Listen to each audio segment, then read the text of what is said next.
सो hi friends, आज ये है ची experiment tornado V3 3x3 flagship. Okay, unbox लगाते हैं।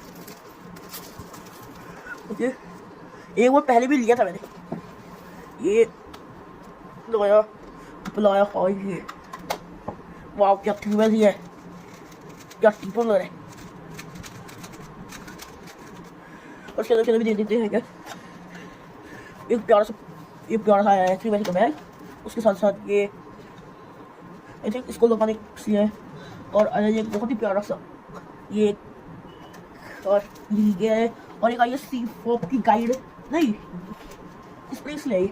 और एक और चीज़ है, और ये C4 की ट्यूटोरियल। यहाँ लिखा है C4। बाय।